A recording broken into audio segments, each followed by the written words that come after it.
केशवं बादरायणं सूत्रभाष्यकृतौ वन्दे भगवन्तौ पुनः पुनः।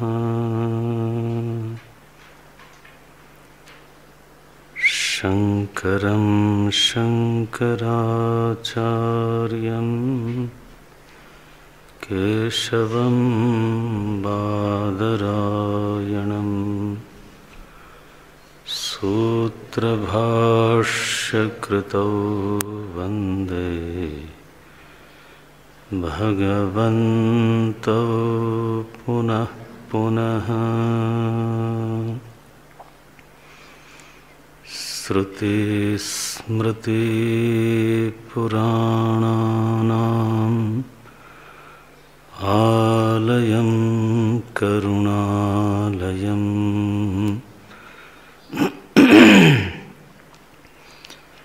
नमामि भगवत्पादं शङ्करं लोकशङ्करम्।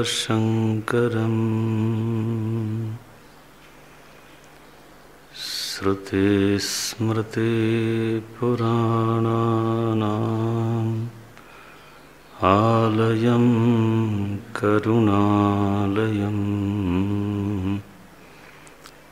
नमामि भगवत्पादं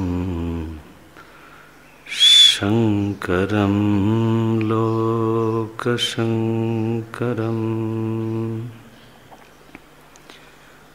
ईश्वरो गुरुरात्मेति मूर्तिभेदविभागिने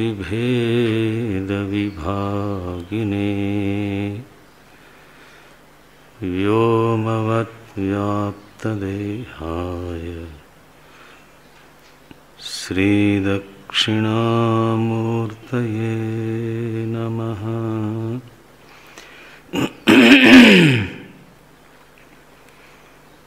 ईश्वरो गुरुरात्मेति मूर्तिभेदविभागिने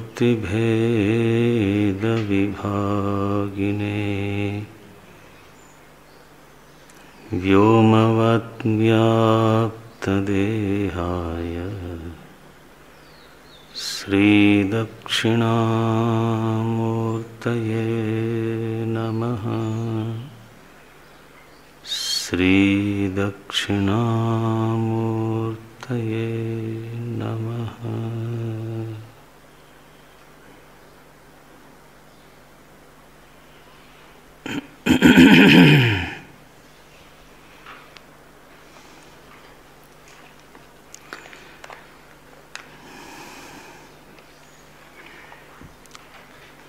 यमिह कारुणिकं शरणं गतोऽप्यरिसहोदर आपमहत्पदं तमहमासु हरिं परमाश्रये। जनकजाङ्कमनन्तमुखाकृतिम् श्रीगौर्या सकलार्थदं निजपदां भोजेन मुक्तिप्रदं प्रौढं विघ्नवनं हरन्तमनघं श्रीढुण्ढितुण्डासिना वन्दे चर्मकपालिकोपकरणैर्वैराग्यसौख्यात् परम् नास्तीति प्रदिशन्तमन्तविधुरम् नास्तीति प्रदिशन्तमन्तविधुरम्। श्रीकाशिकेशं शिवम् यत्कृपालवमात्रेण मूको भवति पंडितः वेदाशास्त्रशरीरान्तां वाणीं वीणाकरां भजे।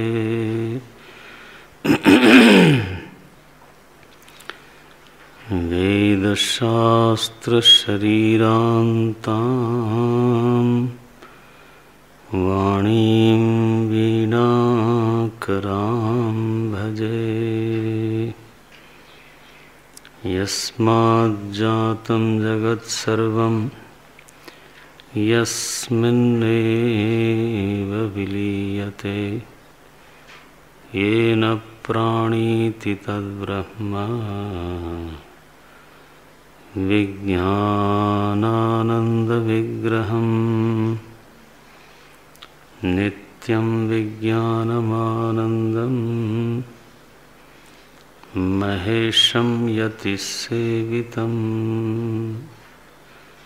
प्रणौमि शिरसा देवम् ज्ञानविज्ञानमोक्षदम् ज्ञानविज्ञानमोक्षदम्। कामाक्षी दत्तदुग्धप्रचुरसुरनुतप्राज्यभोज्याधिपूज्य श्रीगौरीनायकाभित् प्रकटनशिवरामार्यलब्धात्मबोधैः श्रीमद्गोपालगीर्भिः प्रकटितपरमाद्वैतभासास्मितास्य श्रीमद्गोविन्दवाणी चरणकमलयोः चरणकमलगो निर्वृतोऽहं यथालिः। यो है चरणकमलयोः निर्वृतोऽहं यथालिः। श्रीशंकरं भाष्यकृतं प्रणम्य व्यासं हरिं सूत्रकृतं च वच्मि। श्रीभाष्यतीर्थे परहंसतुष्ट्यै वाग्जालबन्धच्छिदमभ्युपायम् विस्तृतग्रन्थवीक्षायाम् अलसं यस्य मानसं व्याख्यातदर्थमारब्धा भाष्यरत्नप्रभाभिधा श्रीमच्छारीरकं भाष्यं प्राप्य वाक्शुद्धिमाप्नुयात्। पीछे बैठ जाओ आप।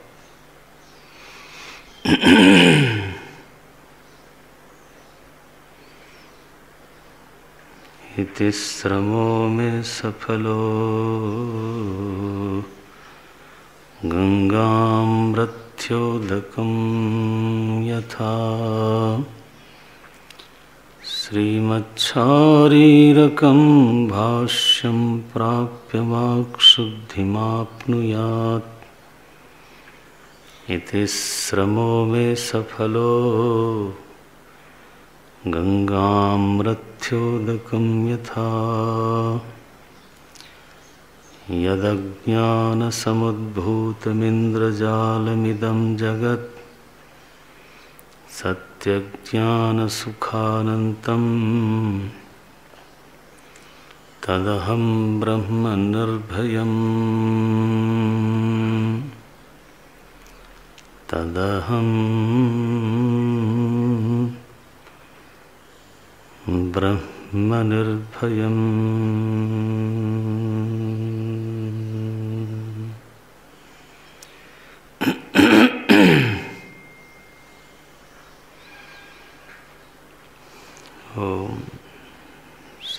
शंकर पावतु।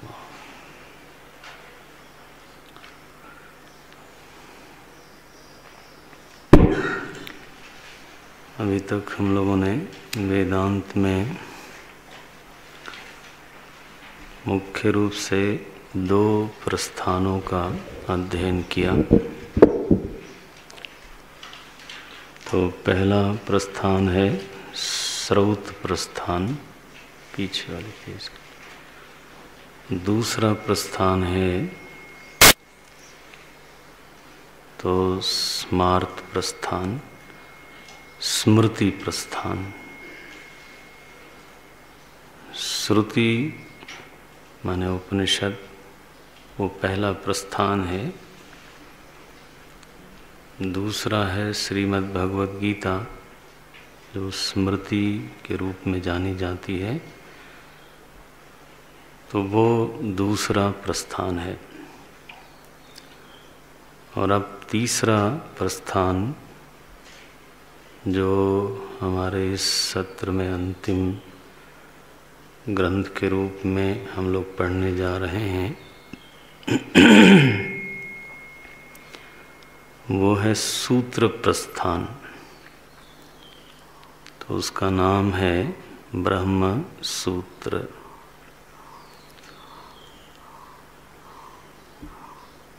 प्राचीन काल की जो शिक्षा पद्धति रही है,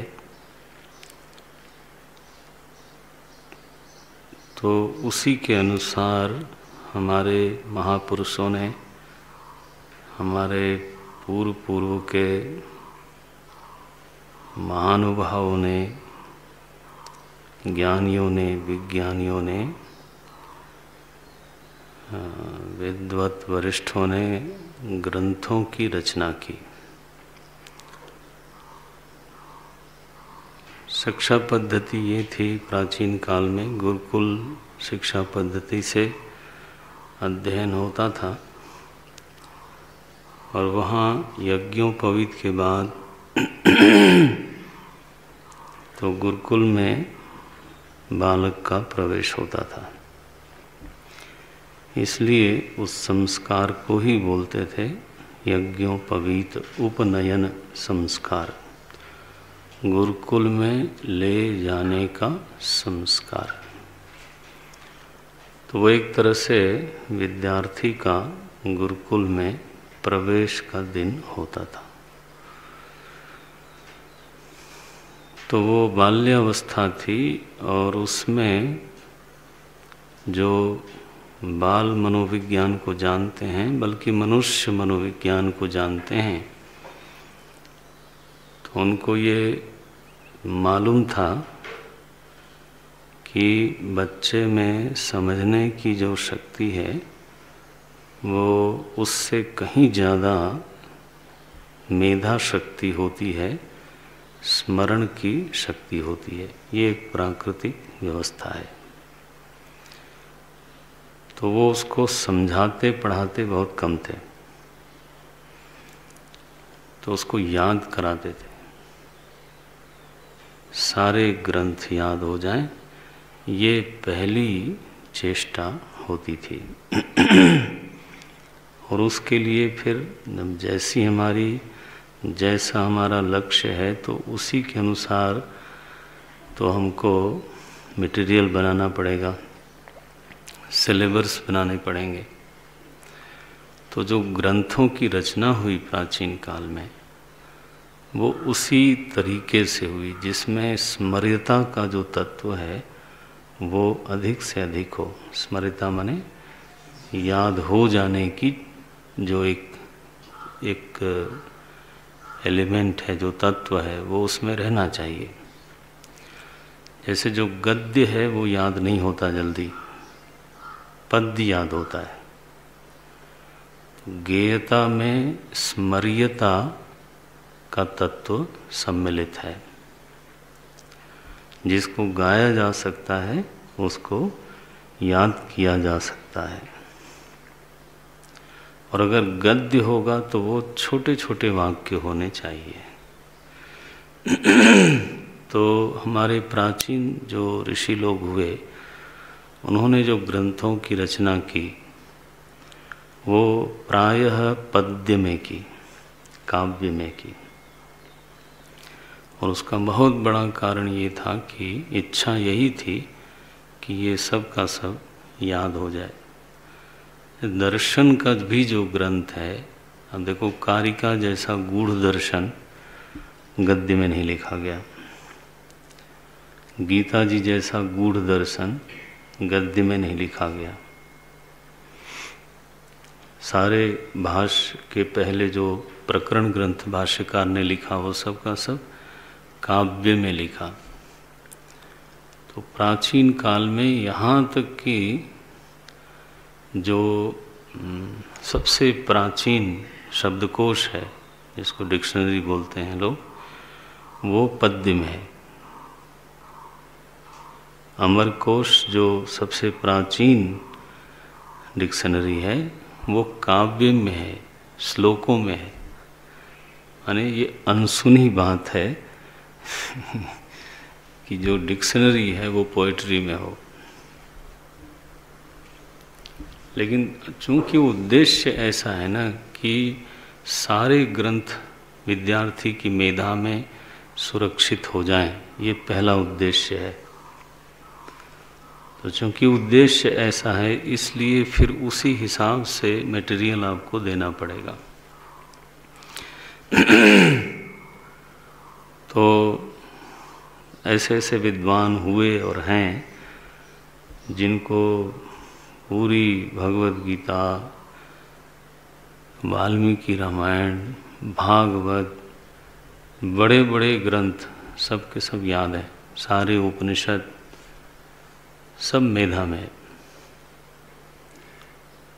तो उसका तरीका जो था सुविधा करने के लिए, उसको फैसिलिटेट करने के लिए पहली रचना ये। और इसी मेधा को ध्यान में रख करके और भी उसके आयाम हैं, लेकिन एक बड़ा आयाम ये है कि किसी भी ज्ञान की शाखा का जो मूल ग्रंथ है, जो सबसे प्रौढ़ ग्रंथ है, वो सूत्रों में लिखा जाता है। छोटे छोटे सूत्र होंगे और उसमें उस शास्त्र की, माने ज्ञान की वो जो शाखा निकलेगी, उस शाखा की सारी बात सूत्रों में समाई होनी चाहिए। तो वेदांत के हजारों ग्रंथ हैं, 2-4 नहीं, 100 नहीं, 500 नहीं, लाइब्रेरी भरी पड़ी हुई। लेकिन वेदांत दर्शन के नाम से जो ग्रंथ जाना जाता है वो यही है, ब्रह्म सूत्र। अभिप्राय ये है कि अगर ब्रह्म सूत्र का ठीक से श्रवण हो और इसका कोई अच्छा अभ्यासी हो, श्रवण के बाद मनन करे और निरंतर अभ्यास करे, तो वेदांत का ऐसा कोई विषय नहीं है जो इस ग्रंथ में नहीं हो। ये इस ग्रंथ की महिमा है। तो अंत में क्यों पढ़ा जाता है, उसका कारण ये है कि सूत्र जो होता है, तो उसको जानने के लिए सबसे पहली ज़रूरत है डिटेल जानना। अगर कोई चीज़ संक्षेप में कही गई है तो ये बहुत ज़रूरी है कि उसका विस्तार पहले से आपको मालूम हो। विस्तार का यदि बोध नहीं है तो सूत्र बिल्कुल एक पहेली है और उसमें क्या कहा गया है ये बात किसी भी तरीके से समझ में आने वाली नहीं है। तो प्रक्रिया यही है कि पहले बहुत विस्तार से वेदांत का अभ्यास होना चाहिए। प्रकरण ग्रंथों के साथ श्रौत प्रस्थान का पूरा अभ्यास हो, फिर स्मृति प्रस्थान का पूरा अभ्यास हो, कारिका आदि का पूरा अभ्यास हो, बल्कि और ग्रंथों का अभ्यास हो, इसके बाद देखा ही पड़ता है ओहो जन्माद्यस्यतः कहने से वो जितना विस्तार पढ़ा है वो सब का सब चित्त में एकदम जागृत होता है। तो ये सूत्र जो है वो एक तरह का, अगर मैं बड़ा ही साहित्य रहित वाक्य बोलूं तो सूत्र जो है एक तरह का कैप्सूल है। इसमें वो सब चीज़ें डाल दी जाती हैं और पैक कर दिया जाता है। देखने में वो एक गोली होती है। अब ये दृष्टांत ऐसा है, मैं कोई कैप्सूल मुझे देते हैं लोग तो उसको तोड़ के देखते हैं, दिखा भी देते हैं वो, तो उसमें नन्ही नन्ही छोटी छोटी गोलियां होती हैं और वो काफ़ी संख्या में होती हैं, वो बजती भी हैं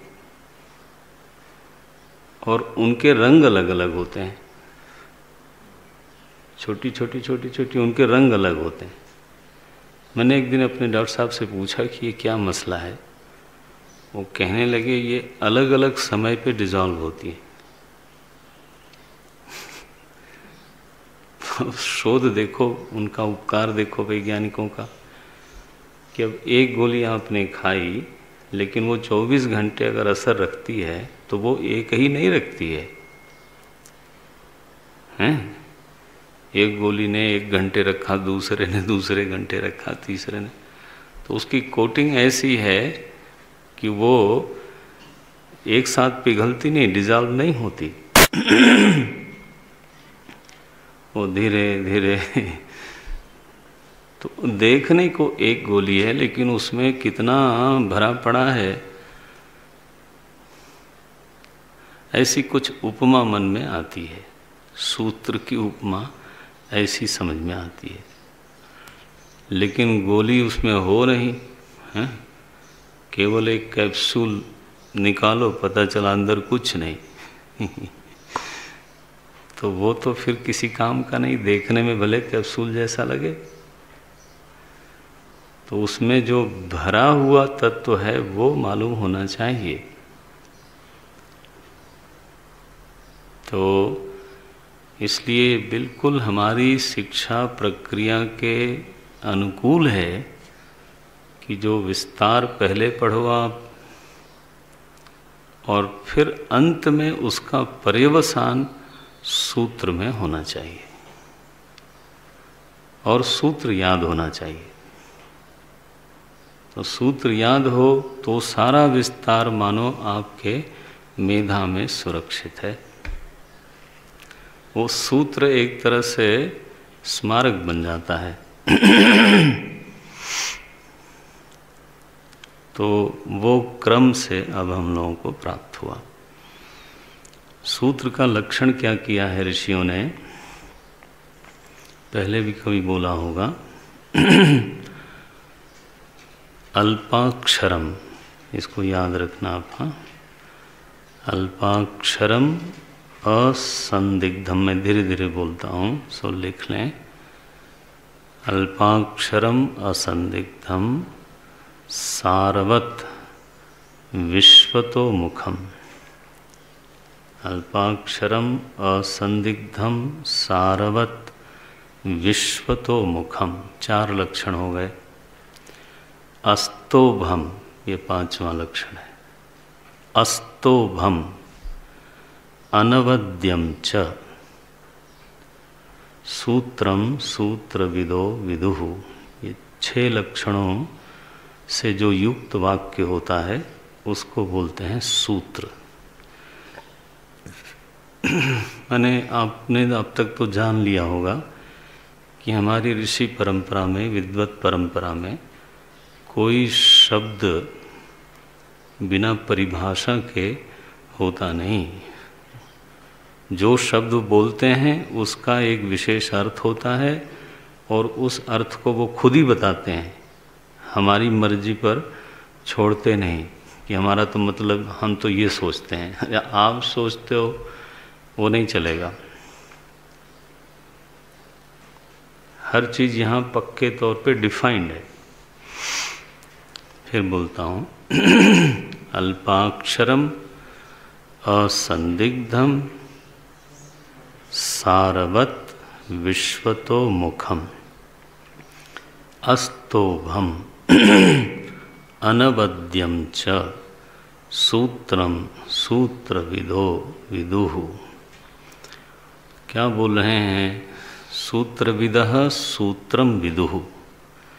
सूत्र के जो जानकार हैं, सूत्र को जानने समझने वाले जो लोग हैं, वो सूत्र को इस रूप में जानते हैं। सूत्रम विदुः। किम सूत्रम? उसका लक्षण, पहला जो लक्षण है वो है अल्पाक्षरम। एक ऐसा वाक्य होना चाहिए जिसमें कम से कम अक्षर हों। माने ये एक प्रयास है सूत्रकार का हमेशा कि इस वाक्य में कोई एक हलंत मैं कम कर सकता हूँ कि नहीं, एक अक्षर, एक स्वर कम हो जाए, एक व्यंजन कम हो जाए। तो पाणिनि सूत्र में आरंभ में लिखा गया कि जो सूत्रकार हैं यदि वो एक स्वर या एक व्यंजन कम कर लेते हैं तो पुत्र जन्मोत्सव जैसा उनको आनंद होता है। पुत्र जन्मोत्सवम मन्यते। उनको लगता है ये हमारा जो प्रयास है वो सफल हुआ। तो अटेम्प्ट है पूरा कि कम से कम और कुछ कम हो जाए, और कुछ कम हो जाए। सूत्र का पहला लक्षण ये अल्पाक्षरम। अब अल्पाक्षर करने में कई बातें अनकही रह जाती हैं, बिकम्स अनक्लियर। तो दूसरा ही लक्षण किया असंदिग्धम, माने अल्पाक्षर होवे ये तो ठीक है, लेकिन उसी के साथ साथ जोड़ दिया उसका जो व्याख्यान है सूत्र का, उसमें कहीं संदेह का अवसर न होवे। संदेह के लिए अवकाश ही नहीं होना चाहिए। जिस विषय का व्याख्यान करने के लिए, जिस विषय की सूचना देने के लिए ये सूत्र लिखा गया है, उस विषय में कोई संदेह नहीं होना चाहिए। तो अल्पाक्षरम असंदिग्धम। अच्छा, इसके पहले एक व्युत्पत्त्यर्थ ले लें आप। सूत्र शब्द की व्युत्पत्ति क्या है? सूचनात् सूत्रम। जो सूचना देता है उसको बोलते हैं सूत्र। बोलते हैं इस केस का अभी तक हमें सूत्र नहीं मिला, है ना, कोई सूचना नहीं मिली। तो ये सूचन करने वाला, उसी को बोलते हैं सूत्र। तो अगर व्याकरण का सूत्र है जो पाणिनि सूत्र के नाम से जाना जाता है, अष्टाध्यायी, तो वो व्याकरण की सूचना देता है, इसीलिए उसको सूत्र कहेंगे। प्रायः जो सूत्र हैं वो सूत्रकार के नाम से विख्यात हो जाते हैं। दोनों है, विषय के नाम से व्याख्यात हो जाना अथवा सूत्रकार के नाम से विख्यात होना। जैसे चरक सूत्र है आयुर्वेद में, अब वो चरक ऋषि ने लिखा तो उनके नाम से विख्यात हुआ। पाणिनि सूत्र है तो महर्षि पाणिनि ने लिखा तो उनके नाम से विख्यात हो गया। इसी तरह से जैमिनी सूत्र है धर्मशास्त्र के ऊपर, मीमांसा के ऊपर। अब महर्षि जैमिनी ने लिखा तो विख्यात हो गया जैमिनी सूत्र। लेकिन योग सूत्र, सांख्य सूत्र, न्याय सूत्र, वैशेषिक सूत्र और ये ब्रह्म सूत्र, ये 5 सूत्र तो आपके सामने हैं जो विषय की दृष्टि से उनका नाम पड़ा है। योग सूत्र जब हम बोलते हैं तो योग के बारे में सूचना देने वाले वाक्य हैं। जब आप न्याय सूत्र बोलेंगे तो न्याय दर्शन के बारे में सूचना देने वाले वाक्य, उन वाक्यों को ही सूत्र कहते हैं क्योंकि वो सूचना देते हैं। कोई कोई टीकाकार, ब्रह्म सूत्र के टीकाकार अथवा गीता जी के भी टीकाकार, छंदोभिर्विविधैः पृथक् ब्रह्म सूत्र पदैश्चैव हेतुमद्भिर विनिश्चितैः, तो ब्रह्म सूत्र शब्द वहाँ आता है।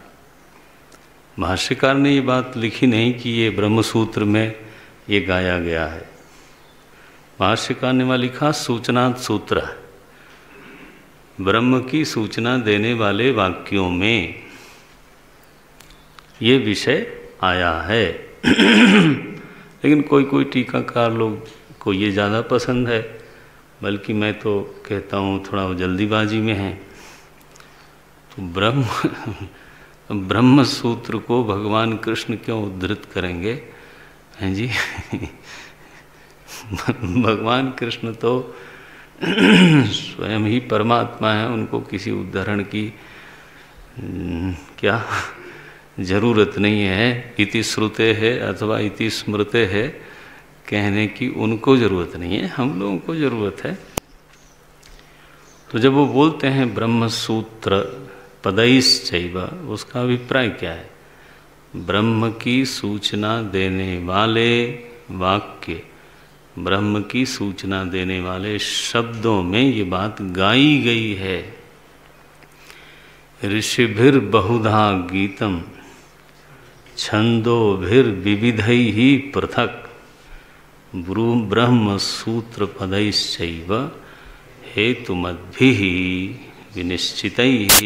देखो, तो वहाँ प्रमाण का उल्लेख है। बस भगवान कहते हैं शास्त्र प्रमाण है और उसके पीछे हेतु अर्थात अनुमान भी प्रमाण है। वही बात मैं बोलने जा रहा हूँ। देखो, उस पूरे श्लोक का इतना ही अर्थ है। पहला प्रमाण है शास्त्र, दूसरा प्रमाण है अनुमान, क्योंकि हेतु मत भी। तो ये तरीका समझना चाहिए। हमारे जो ऋषि लोग हैं वो किस तरीके से ग्रंथ रचना करते थे वो जानना चाहिए। तो वहाँ ब्रह्म सूत्र माने ये ब्रह्म सूत्र नहीं, लेकिन एक लक्षण दोनों में सामान्य है। यहाँ जो वाक्य हैं वो भी ब्रह्म की सूचना देते हैं, और वहाँ भी जो कहा गया है वो सूचना के सब अर्थ में ही कहा गया। तो व्युत्पत्त्यर्थ ये निकला, सूचनात् सूत्रः। अच्छा, किसकी सूचना देते हैं? बोले ब्रह्म सूत्र। देखो इस शब्द को देखो, तो ब्रह्मणः सूचनात्, ब्रह्म की सूचना देने के कारण बना ना, वाक्य बना। तो इस पूरे ग्रंथ में जितने वाक्य हैं वो किसको सूचित कर रहे हैं? बोले ब्रह्म को। पूरे ग्रंथ का विषय क्या है? किसको प्रकाशित करने के लिए, किसको सूचित करने के लिए इस ग्रंथ की रचना हुई? बोले वो ब्रह्म है, उसको। अच्छा, ये तो हुआ व्युत्पत्त्यर्थ। अब आते हैं हम लक्षण पे। तो उसमें हमने दो शब्द भी देखे, अल्पाक्षरम असंदिग्धम। तो बोले ये ठीक है, अक्षर कम है और संदेह से परे कोई बात कही गई है, लेकिन जो बात कही गई है वो निरर्थक है। जो बात कही गई है वो ये है कि कौवे के दांत इतने होते हैं, नहीं, उसमें कोई प्रयोजन नहीं है। काक दंत परीक्षा निष्प्रयोजना चेष्टा है, उसका क्या लेना देना है? तो सबको हम सूत्र शब्द से नहीं पुकार सकते, चाहे वो वाक्य छोटा हो और असंदिग्ध हो। अब देखो, ये तो वाक्य का पहला आकार बताया, अल्पाक्षरम। दूसरा, आकार छोटा होने पर भी उसका प्रभाव बताया, वो संदिग्ध नहीं होना चाहिए। It should be able to illumine all the aspects, इतना तो होना चाहिए। अब क्या बोलते हैं, प्रभाव हुआ, अब विषय बताते हैं। सूत्र का जो विषय होगा ना, वो निरर्थक नहीं होना चाहिए, हल्का फुल्का नहीं होना चाहिए, चाइल्डिश नहीं होना चाहिए, व्यर्थ नहीं होना चाहिए। सूत्र का जो विषय है वो अत्यंत गहन गंभीर होना चाहिए, सार सार होना चाहिए।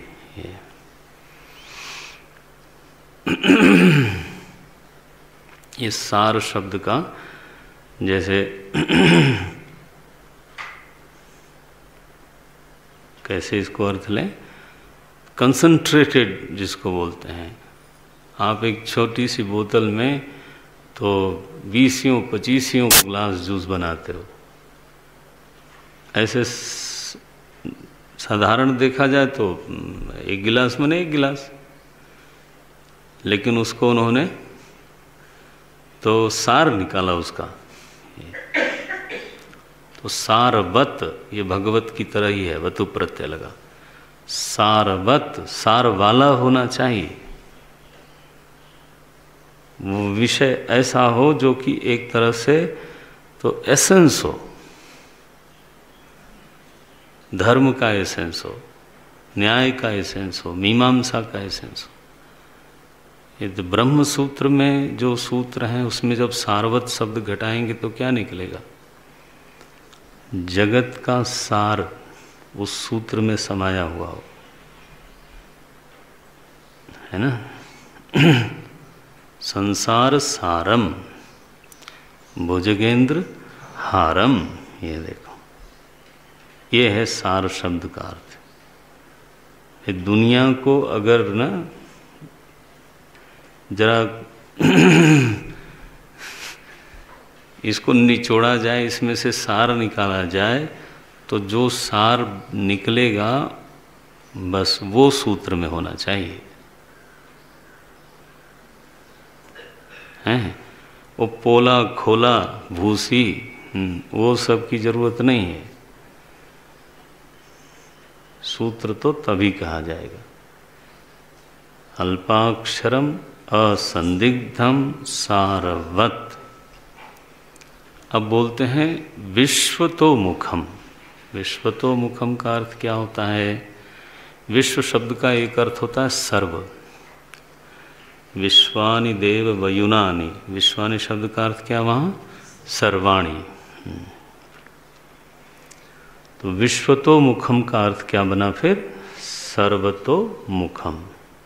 सर्वतोमुखम का अभिप्राय क्या है कि सूत्र के जो मुख है ना, सूत्र माने वो वाक्य जिसको हम सूत्र संज्ञा देने जा रहे हैं, उस वाक्य का मुख चारों तरफ होना चाहिए।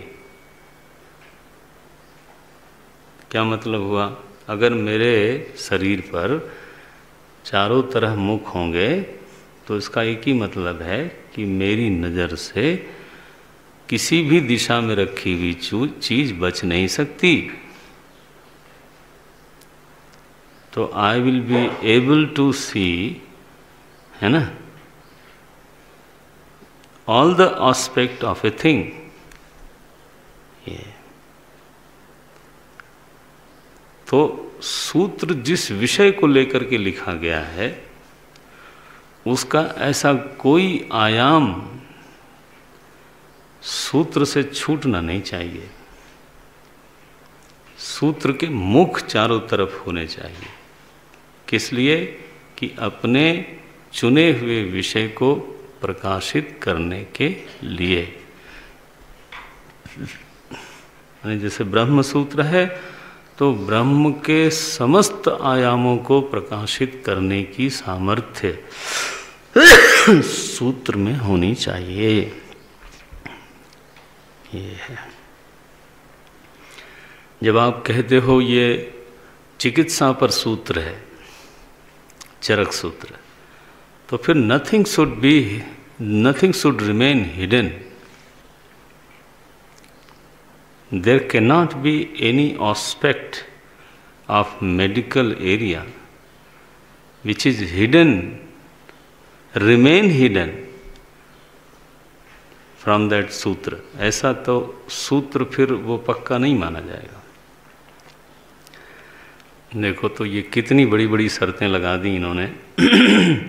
कहने को स्वयं ही एक छोटा सा शब्द है सूत्र, अब उसमें इतने सारे लक्षण मांगे कि मैं सभी को सूत्र सूत्र बोलने वाला नहीं हूँ। सूत्र शब्द का पात्र बनने के लिए वाक्य का ये स्वरूप होना चाहिए। अल्पाक्षरम असंदिग्धम सारवत विश्वतोमुखम। विश्वतोमुखम का याद रखना, सर्वतोमुखम, सर्व आयामी। कोई अर्थ करते हैं बहुमुखी, लेकिन बहुमुखी शब्द में वो छूट जाता है, क्योंकि विश्व शब्द माने बहु नहीं होता, विश्व माने सर्व। पूर्ण प्रकाश। इसलिए एक भाष्य का नाम है पूर्ण प्रज्ञ दर्शन। किसने? माधवाचार्य जी ने शायद लिखा। अणुभाष्य लिखा वल्लभाचार्य जी ने। हाँ, अणुभाष्य। हम आएंगे उस पर, अभी थोड़ा परिचय कराएंगे आपको कि ये ग्रंथ हमारे, ये जो ग्रंथ हमारे इस समय हाथ में है, ये हमारे पूज्य आचार्यों की दृष्टि में कितना माननीय रहा है आप सोच नहीं सकते। तो वो विषय हम बाद में लेते हैं, पहले इसको देखो आप।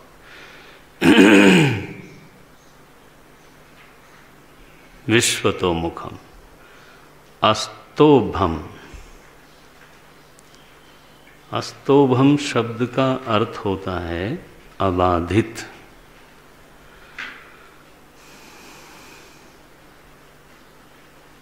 स्तुभ स्तंभे एक धातु है, स्तुभ स्तंभे है, स्तंभन करना, रोक देना, काट देना।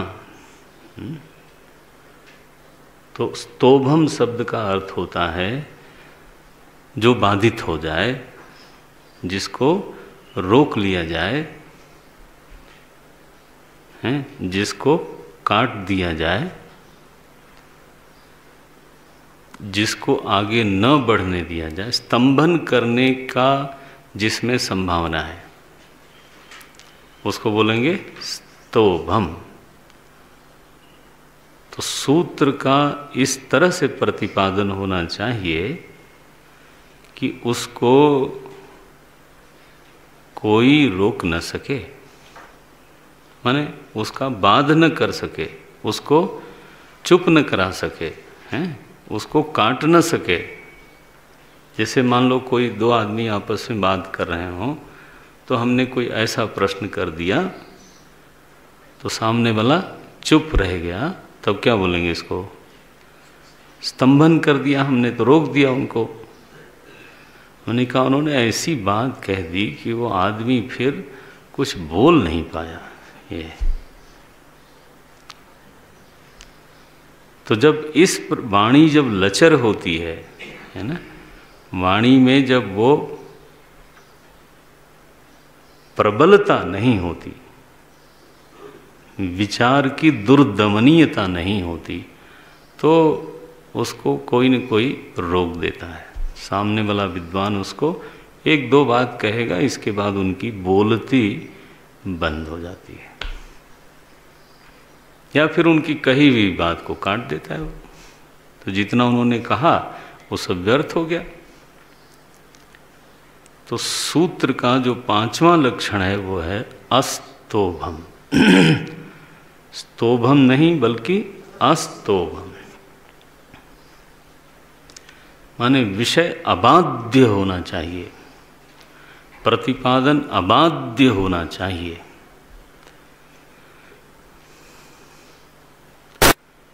निगमन पर्यवसायी हो, उस प्रतिपादन में बाधा पहुंचाने की, उस प्रतिपादन को प्रतिहत करने की सामर्थ्य किसी भी प्रतिपक्षी में नहीं होनी चाहिए। ये हुआ अस्तोभम, ये बहुत जरूरी है। इसका उल्टा देखो, इसका उल्टा ये है कि आप तभी तक बोल रहे हो जब तक आपको कोई सही मिला नहीं है। तो आदमी जो है बच्चों के बीच में भाषण दिया, ताली बजवा ली हैं, तो इसको थोड़ो अस्तोभम बोलते हैं। जब सामने प्रबुद्ध लोग बैठे हों, सभी लोग विद्वत वर्य हों, और उनके बीच में आपको साधु साधु, हाँ, आपका प्रतिपादन ऐसा हो कि जो वरिष्ठ जन हैं उनके मुख से निकले साधु उत्तम, साधु आदह, तब तो कोई बात है। नहीं तो भाई जहाँ पेड़ पौधे कुछ नहीं वहाँ ऋण प्रधान तो वो बात तो ठीक नहीं है। सो अस्तोभम का तत्व बहुत जरूरी है। और 6वां लक्षण है अंतिम, विषय मानो प्रभावी भी हो, प्रतिपादन बहुआयामी सर्वआयामी भी हो, आपकी बात को कोई काटे नहीं, लेकिन जो विषय आपने चुना है और जिस तरह से आप प्रतिपादन कर रहे हो वो निंदनीय हो, वो ठीक नहीं है। माने हमारे ग्रंथकार चाहते हैं कि आप इतने समझदार हो तो सही कि सूत्र लिख सकते हो, माने 5 लक्षण उसमें घटा सकते हो, लेकिन जिस विषय पर आप लिख रहे हो, हाँ, वो निंदित विषय है। और जो प्रतिपादन शैली है आपकी जी, वो निंदित है। उससे चित्त में लोगों के सत्व का संवर्धन होने की बजाय, चित्त का उदात्तीकरण होने की बजाय, तो चित्त में विकार पैदा हो जाता है, चित्त में क्षोभ पैदा हो जाता है, चित्त में जहर घुलता है। माने मैं तो सत्य हूँ, सत्य माने सत्य माने क्या भाई? अब आजकल जो है वो भगवान करे जल्दी समझ में आए लोगों को, जैसे मीडिया का जो क्षेत्र है वो सत्य के नाम पे कई बार समाज को एकदम ही लड़वा देते हैं। अब सत्य है, सत्य का क्या मतलब है भाई? सत्य होने पर भी कोई बातें घर में होती हैं, कोई घर में भी 2 ही आदमी के साथ हो सकती हैं, कोई घर के बाहर भी बैठ के हो सकती हैं। ये सत्य तो सभी है, लेकिन सत्य का क्या मतलब है कि आप जो है निंदित विषय को भी, सब में एक सीमा होती है। सत्य शब्द की ओट लेकर के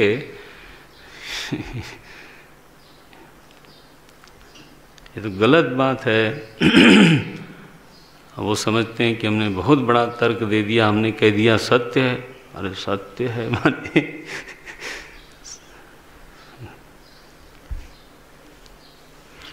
ये ठीक नहीं।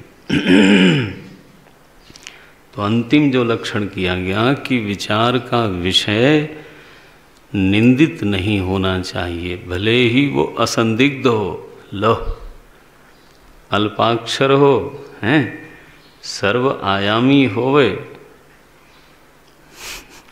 और आप ऐसे ढंग से बतावें कोई काटे नहीं, तो काटे नहीं तो क्या करोगे? अकाट्य हो जाएगा तो क्या करेगा? कोई मंगल की रचना थोड़ा होगी उससे। तो मना करते हैं। षड लक्षणात्मक जो वाक्य है उसको बोलते हैं हम सूत्र। अल्पाक्षरम असंदिग्धम सारवत विश्वतो मुखम अस्तोभम अनवद्यम च। सूत्रम सूत्रविदो विदुः।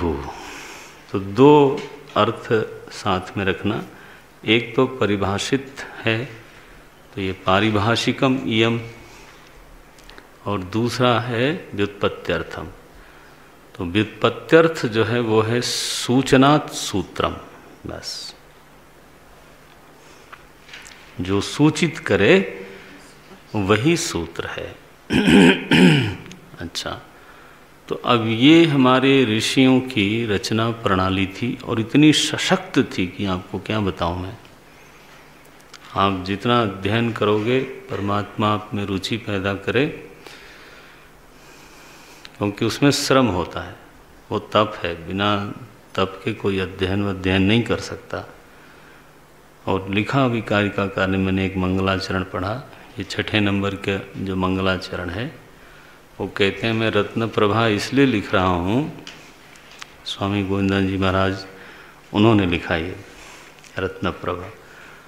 बोले इसलिए कि लोग विस्तृत पढ़ने में आलसी हैं, अल्प संतोषी हैं सारे। देखो क्या लिखते हैं, विस्तृत ग्रंथ वीक्षायाम अलसम। ये जो विस्तृत ग्रंथ की इच्छा है ना, वीक्षण करने की इच्छा है, हैं? भामती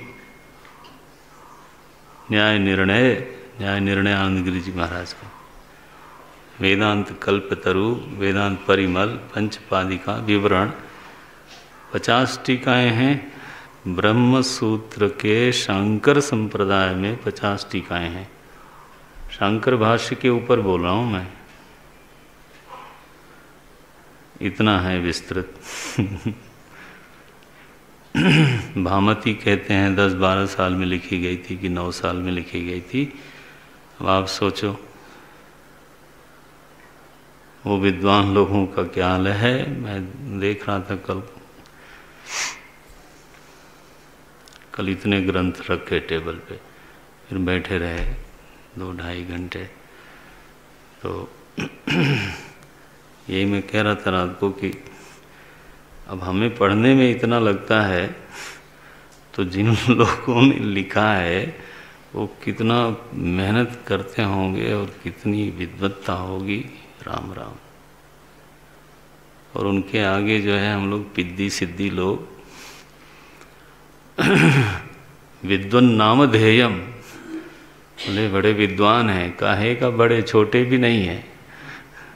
मैंने जिस तरह का ग्रंथ देखने में आता है दुर्बोध लगता है।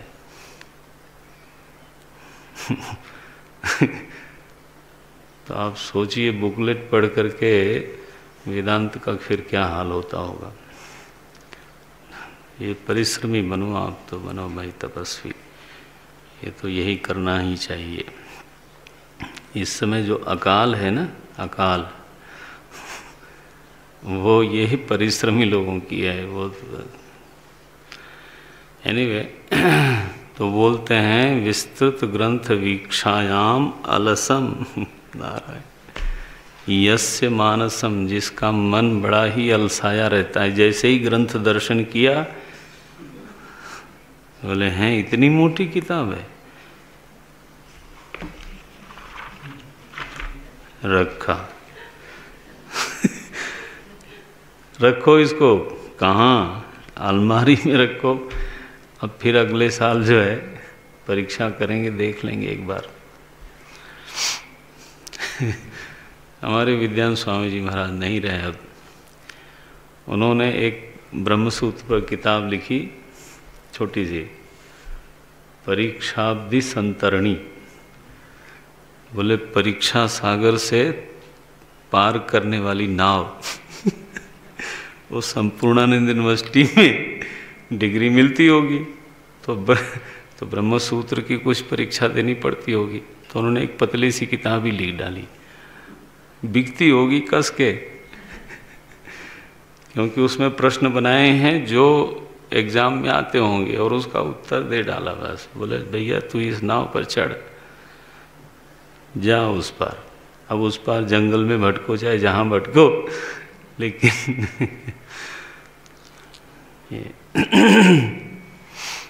तो अलसम मना मानसम यस्य मानसम व्याख्या तदर्थम आरब्धा। उन्हीं महानुभाव हैं आलसी विद्यार्थियों के लिए, माने हम लोग उसमें सब शिरोमणि लोग हैं। तो मंगलाचरण अगर हमने आपका ध्यान न दिया होता तो ये श्लोक ही नहीं पढ़ते, तो झंझट ही नहीं। अब पढ़ भी लेते तो हम सोचते ये मंगलाचरण है, इसमें कोई खास बात थोड़ो है, भगवान का नाम होगा। देखो, व्याख्या तदर्थम आरब्धा, क्या नाम है? भाष्य रत्न प्रभा अभिधा। बहुत सुंदर टीका है ये, आई टेल यू। ये तो अपना उन्होंने लिखा कि आलसियों के लिए लिख रहा हूँ, माने कमज़ोर लोगों के लिए, लेकिन सुंदर टीका है। रत्न प्रभा बहुत मान्य टीका है भाष्य के ऊपर। एक एक अक्षर की पद की व्याख्या करी उन्होंने, भाष्य के पद की। अच्छा भाई, तो सूत्र के दो अर्थ बन गए, ब्रह्म सूत्र। अब जरा ब्रह्म सूत्र का विग्रह क्या है इस पर ध्यान दें। ये बहुत ध्यान देने वाली बात है, चुस्त हो जाइए, जरा लिख भी लीजिएगा और ध्यान यहाँ बना रहे। देखो, ब्रह्म सूत्र में मुख्य विषय, जिस विषय को लेकर के भगवान बादरायण ने रचना आरंभ करी, वो विषय है ब्रह्म। इसलिए नाम पड़ा ब्रह्म सूत्र। लेकिन ब्रह्म को प्रकाशित करने के लिए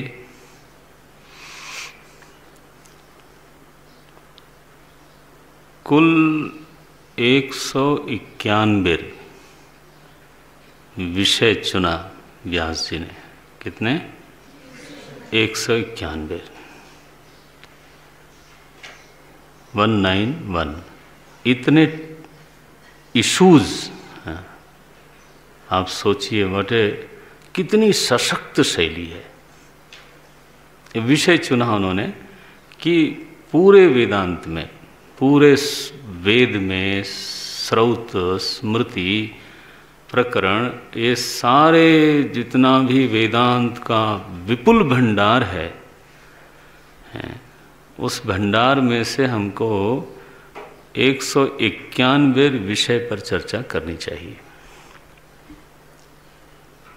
तो इसको बोलते हैं अधिकरण। तो इस ब्रह्म सूत्र में कुल मिला करके 191 अधिकरण हैं। ये टॉपिक्स हैं, ये इश्यूज हैं, ये विषय है। अधिकरण माने क्या हुआ? विषय, टॉपिक। बस इतना ही है, ज़्यादा कुछ नहीं है। माने गहराई भी जाननी चाहिए और एक ओवरऑल पिक्चर भी दिमाग में होना चाहिए। तो ब्रह्म सूत्र का जो विग्रह ना, जैसे हमारा एक शरीर है, इसके भीतर कितनी भावनाएं हैं, कितना ज्ञान है, कितना विचार है, वो कोई देखते देखते देखेगा। लेकिन सबसे पहले तो मेरा एक रूप उसको दिखना चाहिए। तो ब्रह्म सूत्र का भी एक विग्रह है, वो आपकी नज़र में आ जाना चाहिए। अच्छा, तो 191 जो अधिकरण हैं, अब मैं जो शब्द बोलूँगा वो अधिकरण बोलूँगा, ठीक है। तो 191 जो अधिकरण हैं उनकी व्याख्या के लिए 555 सूत्रों की रचना की। तो विषय है 191 और व्याख्यान में जितने सूत्र खर्च हुए वो थे 555।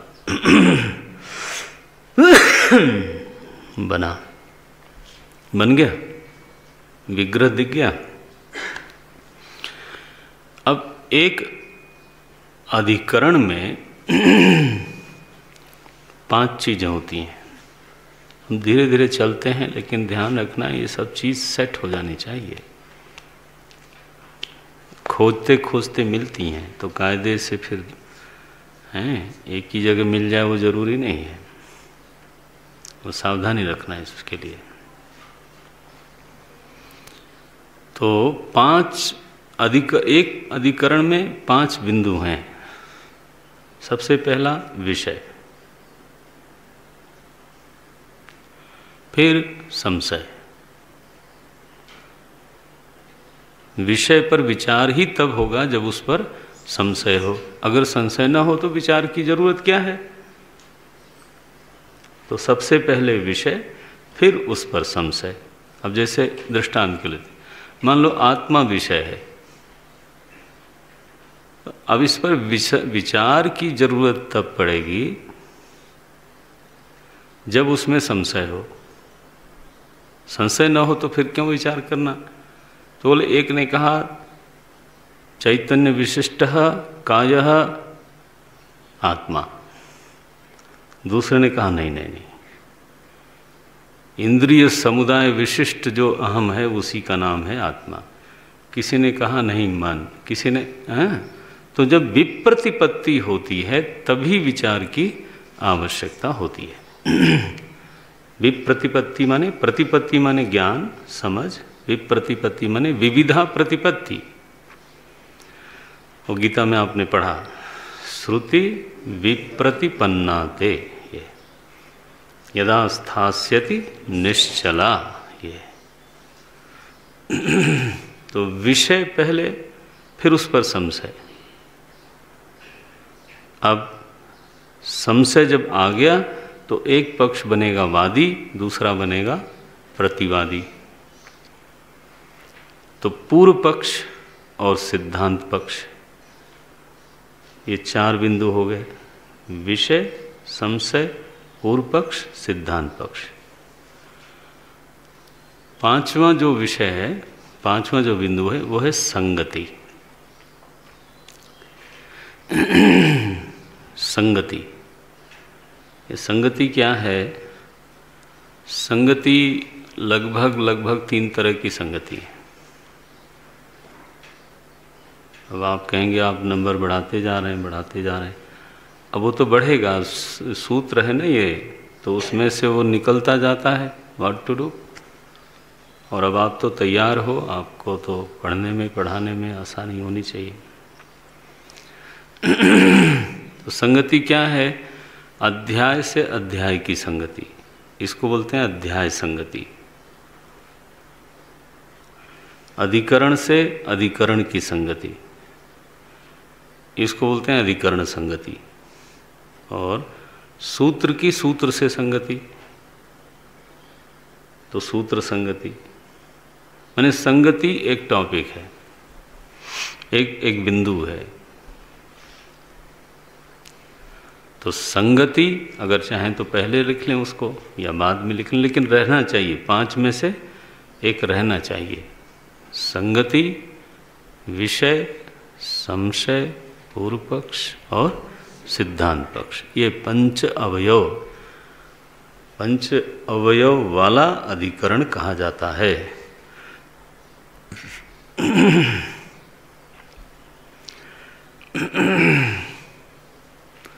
आप अन्यथा न लें, लेकिन लोग महाराज ब्रह्मसूत्र पर कई टीका लिख देते हैं हिंदी में और भाषाओं में, तो उनको अधिकरण ही नहीं मालूम कि अधिकरण क्या होता है। टीका लिखी हुई। अब क्या कहा जाए, ठीक है, कुछ न कहिए, आप जाने रहो इन बातों को।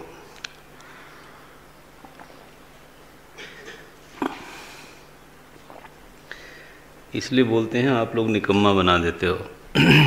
इसीलिए बना देते हैं, आप इतना पढ़ो, मेहनत करो, फिर कोई इधर उधर की बात करे तो फिर बोलो आप कैसा लगेगा। तब नमस्कारम भवति केवलम, पुण्यार्जनम तो भवति एव। हाँ, नमस्कार में पुण्य तो मुफ्त मिलता ही है, ये निश्चित जानो, इसलिए और कुछ न करना, नमस्कार पर्याप्त है। पंचाधिकरण, पंच अवयवात्मकम अधिकरणम, पंच अवयवात्मकम अधिकरणम, अधिकरण 5 अवयव वाला होता है। अच्छा भाई, ये तो बात हो गई। अब अध्याय और पाद, ये 2 और चीजें हैं। ब्रह्म सूत्र में विषयों का जब विभाजन किया भगवान बादरायण ने, तो उन्होंने उसको 4 भागों में बांटा।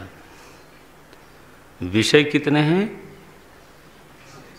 191। उनको 4 भाग में बांटा। पहला जो भाग है उसको बोलते हैं समन्वयाध्याय, माने जो बिल्कुल ही स्पष्ट हैं श्रुतियाँ, और यदि कदाचित अस्पष्ट भी हैं तो भी वो ब्रह्म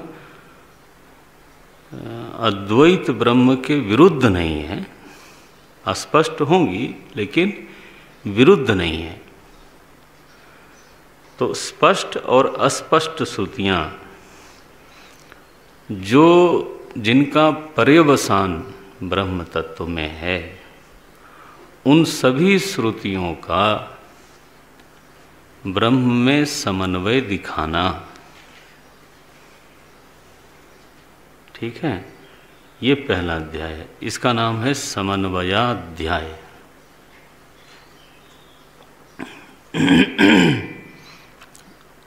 माने विद्वान हमारे आचार्य लोग मानते हैं ये सबसे महत्वपूर्ण अध्याय है। वो ग्रंथ आपके हाथ में है, समन्वयाध्याय।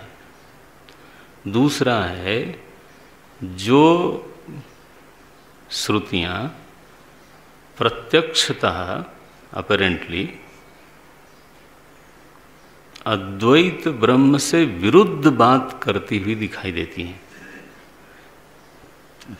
ऐसा लगता है कि ये अद्वैत बोधक नहीं है, बल्कि द्वैत बोधक हैं, नानात्व बोधक हैं, ब्रह्म बोधक नहीं होकर के शायद अणुबोधक हैं, द्रव्य बोधक हैं, अथवा कर्म प्रतिपादक हैं, अथवा प्रकृति प्रतिपादक हैं,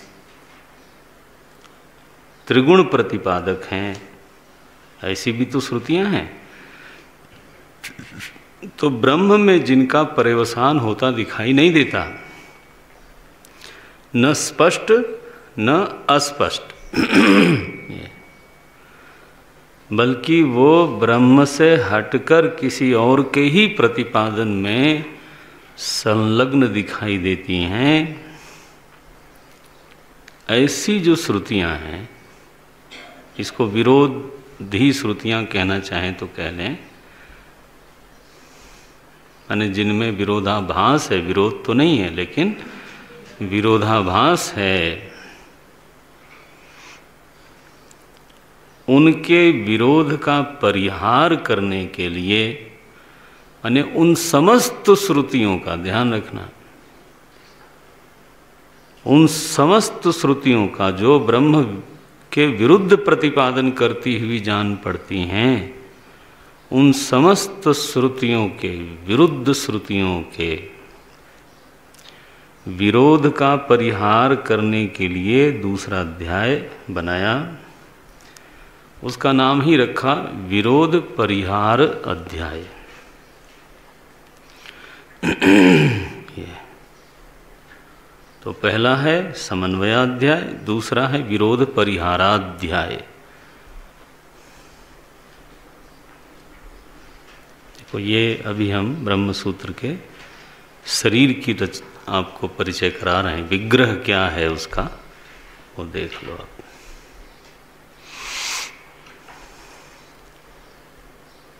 मैं तो इतना सोच के नहीं, मैंने सोचा था थोड़ा सा आज आपकी वृत्ति को फिर अध्ययनोन्मुखी कर दूं क्योंकि बिखर जाती हैं चीज़ें बीच बीच में, तो फिर से उसकी ओर उन्मुख हो जाए वृत्ति।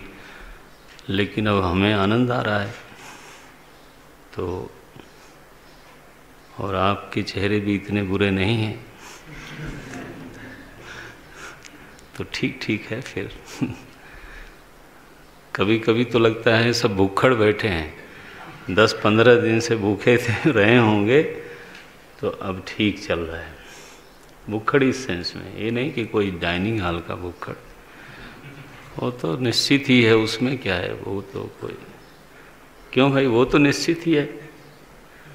क्लास चाहे निश्चित हो चाहे ना हो, लेकिन घंटी बजना तो पक्का निश्चित है।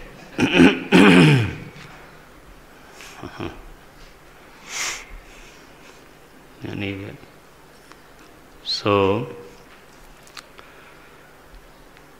4 अध्याय में तो हमने 2 बताया अभी, समन्वयाध्याय, विरोध परिहाराध्याय।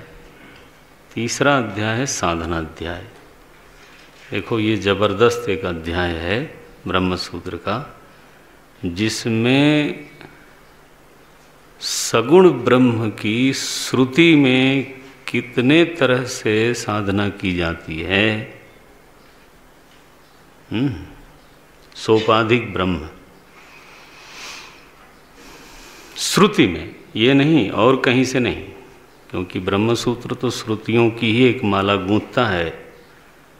तो श्रुति में सोपाधिक ब्रह्म संबंधी जो अनेक अनेक उपासनाएं हैं, साधनाएं हैं, अनुष्ठान हैं, उनका निरूपण है। और फिर निरुपाधिक ब्रह्म में श्रुति में बताई हुई साधनाएं क्या हैं, उनका निरूपण है। 2 मोटे विभाजन कर लें आप। फिर निरुपाधिक ब्रह्म में अंतरंग साधना, बहिरंग साधना करके 2 विभाग और होते हैं। लेकिन ये सारा जो विषय है वो श्रुत्युक्त है, श्रुति सम्मत है, और कहीं से कोई भगवान बादरायण लेते नहीं। जब वो कहेंगे श्रोतव्य मंतव्य, तो ये श्रुति से लेंगे। जब वो कहेंगे ना शांतो ना समाहिता, तो वो श्रुति से ही लेंगे। यमे वैश्ववृणते, साधन सामग्री का जो स्रोत है वो श्रुति है, तो बाकी ग्रंथ भी उसी से लेके चलते हैं। तो भगवान बादरायण जो है दूसरों से नहीं लेंगे तो वैसे, तो इसको बोलते हैं साधनाध्याय। एक भगवान बादरायण ने कृपा करके श्रुतियों की सारी साधनाएं सोपाधिक निरुपाधिक संबंधी दोनों इकट्ठे कर दी। अब चौथा अध्याय है, इसको बोलते हैं फलाध्याय। साधना का फिर फल, फल में जो मुख्य मुख्य विषय का संकेत करें तो जैसे गतियों का वर्णन होगा, तो उत्तरायण, दक्षिणायन, पुनरावर्ती गति, अपुनरावर्ती गति, किस अनुष्ठान का कौन सा फल मिला, ये। और फिर निर्गुण ब्रह्मोपासना अथवा उसका अभ्यास करने से तो जीवन मुक्ति का स्वरूप, विदेह मुक्ति का स्वरूप, मुक्ति का स्वरूप इसको बोलते हैं फलाध्याय।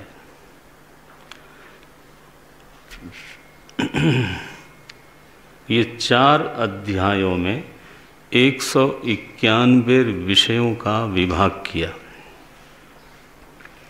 विभाग का आधार यही है, समन्वय, विरोध परिहार, साधना, फल। नाम से ही स्पष्ट हैं बातें। अब इन चारों अध्यायों में एक एक अध्याय में 4-4 पाद हैं। एक अध्याय 4 पाद से चलता है। वो पाद तो अलग अलग नाम है, इसलिए यहाँ बोला नहीं जा सकता, लेकिन इतना जानना चाहिए कि एक अध्याय में 4 पाद होते हैं। माने एक अध्याय का जो विषय है, जैसे स्पष्ट और अस्पष्ट श्रुति, लेकिन ब्रह्म पर्यवसायी श्रुति, तो अब ये विषय लिया। अब इस विषय को उन्होंने फिर 4 भाग में बांटा। तो एक भाग तो आप समझ सकते हो जो स्पष्ट श्रुतियाँ हैं, फिर उनमें भी संभव है 2 भाग किया करना पड़े। इसी तरह से जो अस्पष्ट श्रुतियाँ हैं तो उनमें संभव है 2 भाग करना पड़े। तो इस तरह से विषय एक है, उसमें फिर से डिटेलिंग करने के लिए 4 पाद बनाते हैं। है पकड़ में है? अब हम अनुलोम वृत्ति से चल रहे हैं। पहले विलोम से शुरू किया था। तो 4 अध्याय, एक अध्याय के 4 पाद, फिर इनमें कुल 191 अधिकरण, और 191 अधिकरण को समझाने के लिए 555 सूत्र। पलट लें, मुझे ज़्यादा समझने में सुविधा ऐसे मिलती है। सबसे पहले अधिकरण, सूत्र भी नहीं।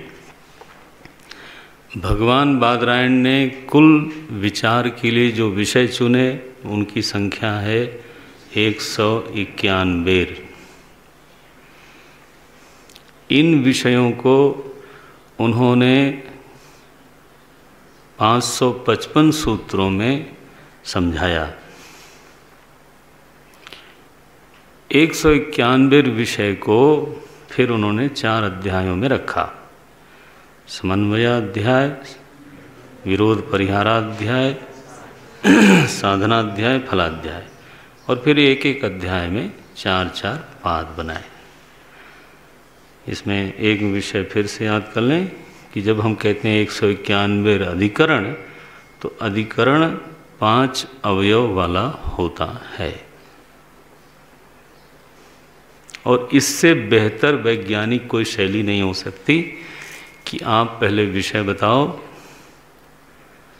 फिर उसमें संशय है तब आगे बढ़े, नहीं तो क्लियर है तो संशय बताओ, फिर पूर्व पक्ष बताओ, प्रतिपक्ष सिद्धांत पक्ष बताओ, और चलता रहे जब तक निगमन न हो तब तक चलता रहे, और फिर अंत में सिद्धांत पक्ष तय करो, निगमन करो, बात खत्म होगी। To deal with any issue, this is the most correct system. और आप समझते हो ये प्राचीन शैली विचार की कब की थी? अब हमारी परंपरा के अनुसार द्वापरांत में लिखा।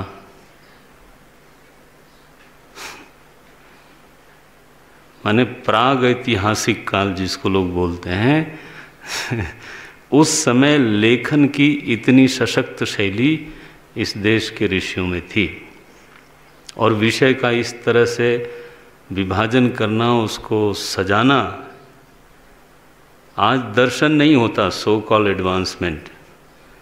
जो विचार की सजावट है वो इस तरह से कहीं दिखती नहीं। लोग स्वनाम धन्य हैं और स्वयंभू विद्वान हैं।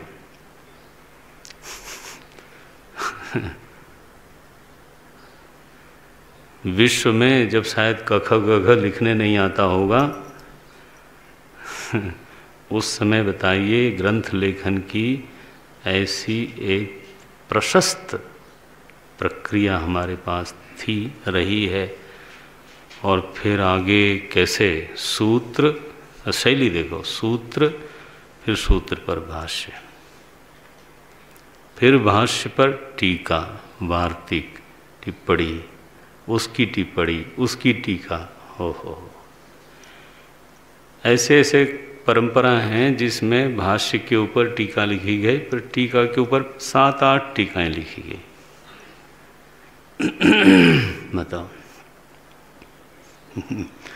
कोई नया ग्रंथ नहीं लिखा जा रहा है, सबका अल्टीमेटली विषय है सूत्र, भाष्य, टीका, उपटीका, फिर ऐसे चलता जाता है। जबरदस्त लेखन शैली इस देश में रही है, उसका लोप होता दिखता है, लेकिन फिर भी विद्वान लोगों को नमन है कि वो पकड़े रहते हैं, चाहे उनका कोई बहुत बाहर नाम होवे ना होवे, है ना, लोग जाने न जाने, वो अपने स्वस्वांत सुखाए जो है ना उनका वो, और आत्म कल्याण का तो यही साधन है। सो कल से हम फिर आगे बढ़ते हैं। आज आपका विग्रह परिचय हमने सामने रखा, इसको ज़रा पढ़ लीजिएगा वापस को, जहाँ नोट किया है, क्योंकि ये ग्रंथ में तो नहीं जल्दी मिलेगा, तो देखना पड़ेगा। ओम